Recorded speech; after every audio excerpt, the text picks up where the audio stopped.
Welcome back. Nigeria will be swearing in and inaugurating President Muhammadu Buhari for a second term in office as he leads Nigeria for the next 4 years with his next level agenda. In 2015, Nigerians waited 6 months for President Muhammadu Buhari to form his cabinet. The unfolding events really influenced Nigeria's journey to 2019. In today's episode of the Weekend Show, we will be discussing the analysis of his present cabinet ministers as well as the new coming cabinet ministers that the President Muhammadu Buhari administration will form for the next 4 years. Joining us on today's program, we have with us a regular guest on this show, Barrister Ilemona Onoja, who is a lawyer, he's an activist and a social voice who is all about good governance. Thank you so much. Welcome to the show. Thank you so much. We also have with us Prince David Adeyeye, who's also a lawyer and also a professional and a consultant in the power sector. It's interesting we're having this conversation because we've had a minister tell doctors that they could go learn how to become tailors. We've had another minister tell graduates, Minister of Employment, saying they can learn bricklaying and how to lay tiles. We've had our athletes abandoned when they've gone for a couple of sports festivals. And so it took 6 months to get those people. We're here to discuss how did we deal with that and where do we want to see the country going based on selection of the next cabinet. So welcome to the Weekend Show. Thank you. welcome. And might I add also, we've had 2 cabinet ministers who have been involved in the NYC certificate scandal, one of which who resigned, Kemi Adeosun, and one which is still a member of the Buhari cabinet. So moving forward, there are reports out there that the president is finding it difficult to constitute a new cabinet. We all know that by May 22nd, all the ministers will have to, the cabinet will be dissolved and the president will be forming a new cabinet for the next 4 years. So today, what are the issues and what are the personality traits that the president needs to look forward to while constituting his new cabinet? I'll start with you, Onoja. First of all, he needs to look for and identify what the predominant personality traits in his current cabinet is, and then make sure he avoids that. For all ministers? For all of them. Okay. I do not think that objectively assessing this cabinet, anybody can say that there's anyone who is deserving of reappointment or worthy of emulation. This administration, this cabinet, the failure that this, and I've been a vocal voice who believes, and I believe, and I've said it repeatedly, that I believe that this administration failed woefully in the last 4 years. And I believe that that failure was founded upon the people who were selected as ministers. There's nobody there who I believe has done anything outstanding over the last 4 years. I would single out the Minister for the for Interior, Lieutenant General Dambazao, retired. To my mind, he's been the most spectacular failure of the Buhari administration. I thought you were about to talk about success. It's been the most spectacular failure of the Buhari administration because under his watch, we have seen a massive decimation of Nigerians' internal security infrastructure. We have seen a rapid increase on insecurity across the country. But speaking about the cabinet in general, everybody has failed in spectacular terms in such a nature that I don't think that anybody is worthy of emulation or that anybody is deserving of reappointment. Wow. Adetunji, so basically, ministers are appointed from each state in the federation to get that cabinet. And going by recent trends, we had the APC national chairman tell the legislators saying, this is our time, and so we should have all the juicy positions. We had the president talk about 97% over 97% versus 5%. Do you feel selection based on party lines and the state selection, do you feel this affects the efficacy of the cabinet? Oh, it does indeed. And I think both the APC chairman, Adam Oshomole, and the president must have realized this. And, you know, I think they would have a rethink because if you remember in 2015, President Buhari was worried about whether he was going to win 2019. So the determination to appoint ministers was basically loyalty. So they didn't look so much about the technocrats. They didn't look so much about the experience. They look at about who is a politician, who's going to be who helps them win in certain places. Yeah, who can we hold, politically, and that's why that cabinet, it's more of politicians rather than technocrat. I'm not saying that there are no technocrats there, but majority. So now that they've won 2019 election, and you want to make, you want to have a very durable and sustainable legacy to fight your agenda, which is, you say security, improve the economy, create jobs, then you must shift away from party-based assessment of who would be in your cabinet. But was it worth risking 4 years? So he wasn't guaranteed that he'll win the next 4 years. Is it worth risking 4 years based on loyalty and the fact that you're not sure you'll win 2019? I don't think that really deals with the problem, because you have 4 years to create and set that legacy. Indeed, and that's why I'm saying that I think they've realized that that was a mistake. Now, even though politically they must throw, something to their base to say, oh, you know what, we're going to find a way to look after you. But in reality, I think when they ultimately make that decision of the selection of people that they want for their cabinet, it will move away from the same parameters for 2015, because they realize now that this would either make or mar their name. And more so, you say, like Onoja earlier pointed out, we've seen abysmal failure, not particularly in person, but in the whole cabinet. There was enough mistake to go around, both to the president and also his cabinet. And if you then want to move away from that, you have to put party politics aside. You have to put loyalty to your person. And people who surrounded the president know this now. So I would think that they will be going for real technocrat, people who would put Nigeria interest first in doing the job. Like he was saying. Sorry, I want to interject here. You both have very strong opinions, so we would like to open up the phone lines for Nigerians to interact. So let's take a short break, and when we return, we would love to hear from everyday Nigerians who are watching this program. Let's take a short break now. We'll be right back on The Weekend Show. Don't go anywhere. Welcome back. To join the conversation, please call 080-3333-4770. That's 080-3333-4770. We're discussing the formation of President Muhammadu Buhari's new cabinet. So, Onoja, you have very strong opinions about the president's cabinet as presently constituted. You've claimed that none of the ministers are capable or fit of being re-elected ministers in the new cabinet that he's forming after his re-election, his swearing in on May 29th. So, okay, we have our first caller. Your name and where are you calling from, please? Yes, your name and where are you calling from? Can you please turn down your television set? My name is James. Okay. Your name and where are you calling from, please? Hello? Yes, I can hear you. Good morning. Good morning. Can you please turn down your television set before you call? Ma? All right. Okay. So we'll generally be accepting only phone calls with a turned-down television set. Onoja, you've claimed that none of the ministers are capable of holding these positions. So I want to hear from you. What do you think the president should look forward to or look out for when nominating new ministers? In the first place, if the president had looked out for the ability to perform, as opposed to, like he said, as opposed to loyalty, he probably would have been voted for easier.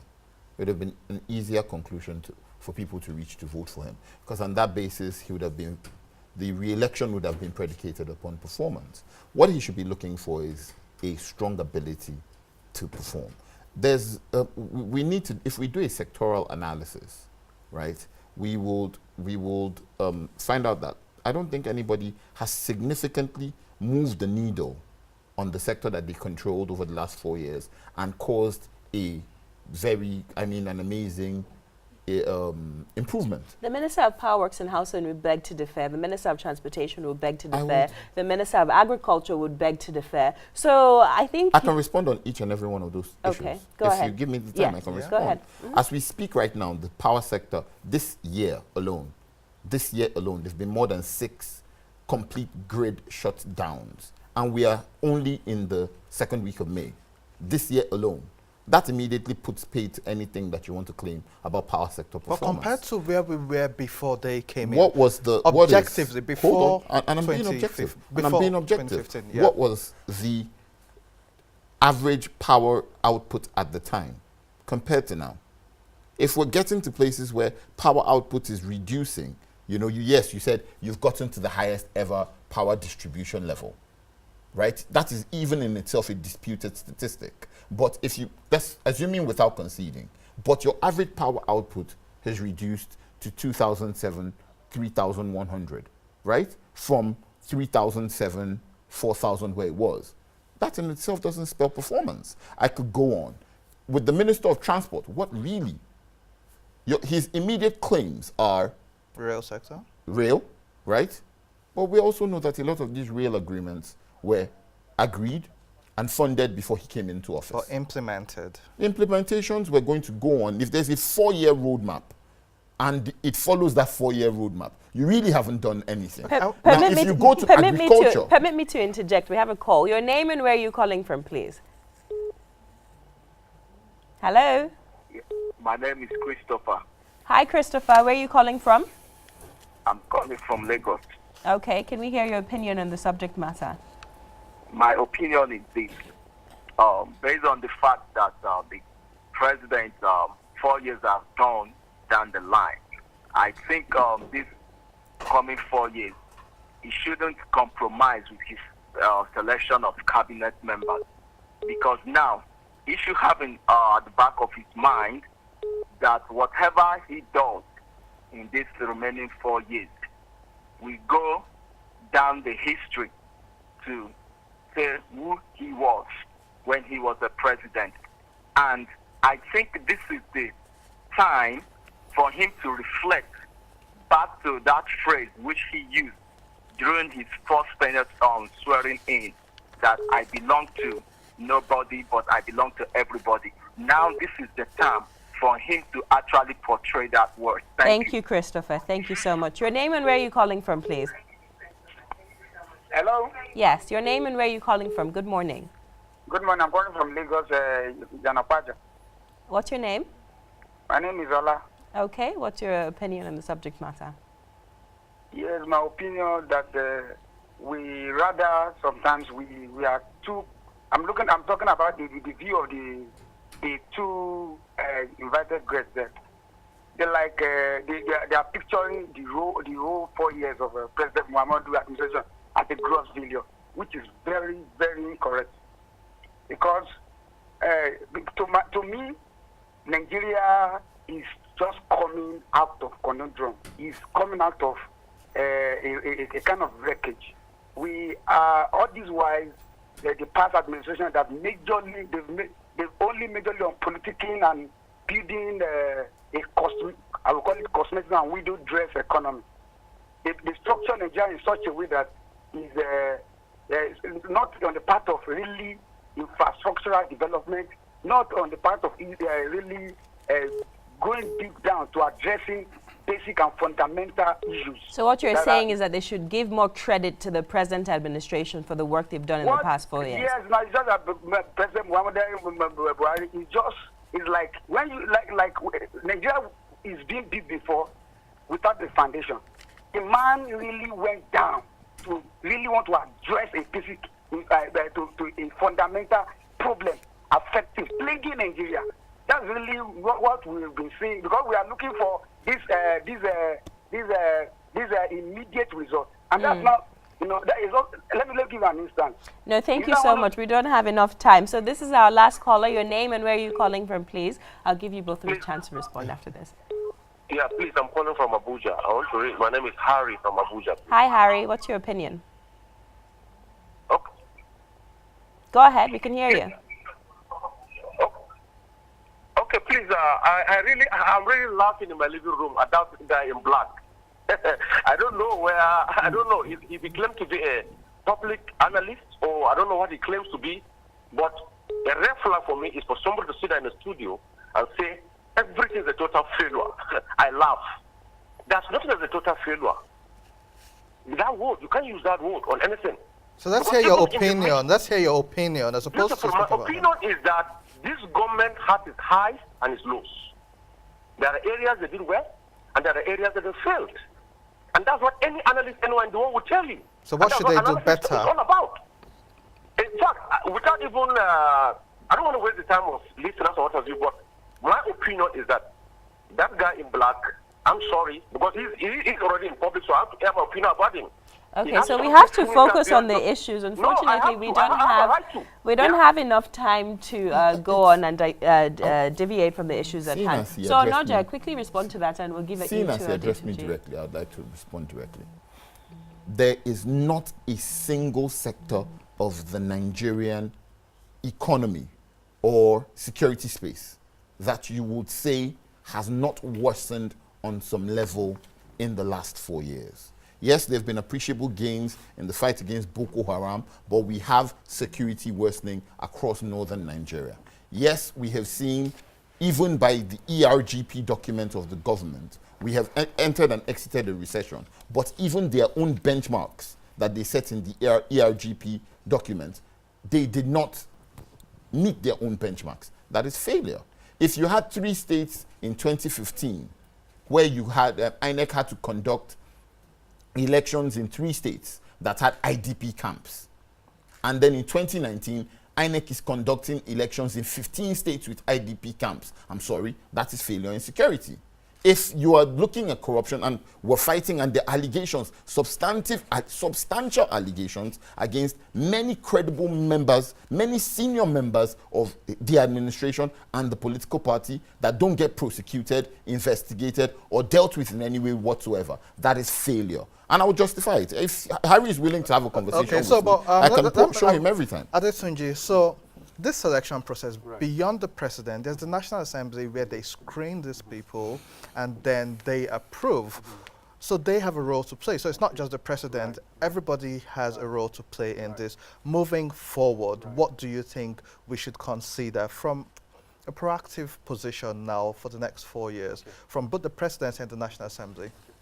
So well, the thing for me is this.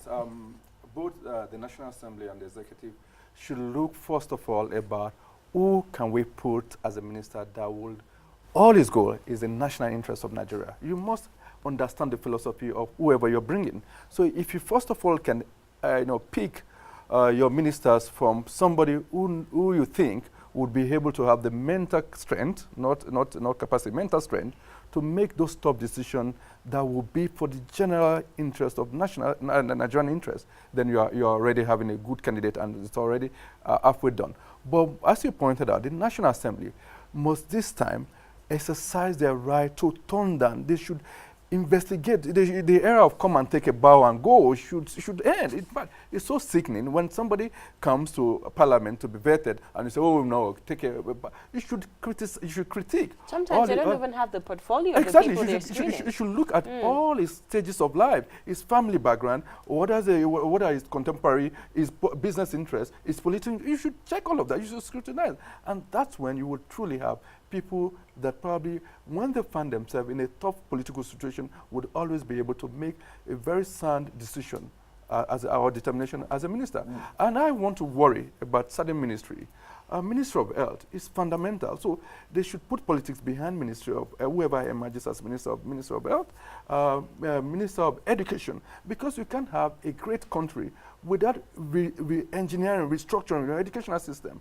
I was having a conversation with Onaja just before we came on. Our education system is a total failure, not as a fault of the minister, but as a nation. So you must then get somebody who can take a very difficult situation and turn things around. So again, I'll go to Ministry of Trade and Investment, because you want, the economy to grow. So those Ministry of Planning and Budget, those ministry, and of course Ministry of Power, Works and Housing, in my personal opinion, I think it was a mistake to even harmonize all of that, because that's where your critical agenda of improving the economy, the whole infrastructure, your infrastructure, your security, that's where it all lies. So you must pay particular attention. The Minister of Finance, they've been doing so well. Again, I will add Minister of Foreign Affairs to the list of ministries that I want them to go out and really make very sound decision about who emerges as minister. Anaja was alluding to some of the internet security, but even outside Nigeria, there has been increased spate of xenophobia attacks on Nigeria, outside Nigeria. You of course, you remember the recent case of the Zainab in Saudi Arabia. You want a minister that will again go and defend the right of Nigeria, whether they're guilty like or not. was done in the case because of you can begin to put in policy of extradition. People are dying. Well, hypothetically, Adetunji, the president is watching you now and is wondering, where do I get the people from? The people that you've described, where do I select them Okay, from? all right. Okay, if the president will first of all take away need for political loyalty. But is that possible, given the fact he wasn't elected on his own? We are in a state of Nigeria that our survival for the next 50 years or 100 years determines, now determines that. So therefore, that loyalty should be at the backside, and also for the Mr. President. This is his last term. So therefore, you want to do what Obasanjo did. Obasanjo went to get former minister, Okonjo-Iweala. He went to get Soludo. He went to get Adeyeye. These are people traditionally that are not politicians, but you can see the impact at that time. And that's why they actually transited government. And those are the kind of things Mr. President has to do. These guys are there. You have a lot of young people, Nigerians who have capacity, who want to work, who have not been compromised in any way. Leave politics aside and go and vet these people. They're out there. I would also chip into that answer. Yeah. Even if you're within strictly party considerations, assuming but not conceding that that is the right way to go. If APC cannot offer better, then we should worry. Even within the political party, there will obviously be people who are talented, who are skilled. I've always, my political inclinations have always been known. I've never bothered to hide them. But there are people even within the APC, as a lawyer, that I respect, that whose integrity, whose ability, whose capacity you can vouch for, even within the APC. So even if you say, you know what, I'm not going to look at the 180 million Nigerians as my job pool from which I'll pick people up, I'm only going to look within the APC. The onus, first and foremost, rests upon being able to look at people who have the ability to come up with creative, implementable solutions, and then who have the capacity to go through with those sorts of solutions. We're in a place where, now having said that, I think that the most important thing, and this will determine if we're, for a lot of us who are critics, this will determine what the nature of the conversation will be over the next 4 years. That at the point of submitting the list of ministers, the president should identify the portfolios for which he wants to appoint them. That way, you're able to do an assessment on suitability, on capacity, on previous records and achievements, and so on and so forth. That way, you know from the beginning that, this is where the work... And the Senate shouldn't accept anything less. How do you vet candidates for ministers when you don't have what portfolio they're going to be matched with? I have a problem with some disposition that I've heard in the build-up to the election of the leadership of the Senate, where you know what, it is our time, where you know what, the party must reign supreme, and the intention immediately looks as though it's to have a rubber stamp assembly. Which is why we have different people. Exactly, but while I agree, unfortunately, we don't have enough time. But Nadia, while I agree with you, when your party was in power, they did exactly the same thing. So I think you need to start working on it internally as well in your party. So if they do come into power again, valid points. That sort of situation would those in government at the moment. Very last word, 30 seconds, please. To respond quickly to the question, where would you get a minister that you can assess, all of that? It's easy. We have a national development policy. You mentioned the EARPG. EARP. I've been part of that as well at the power sector level.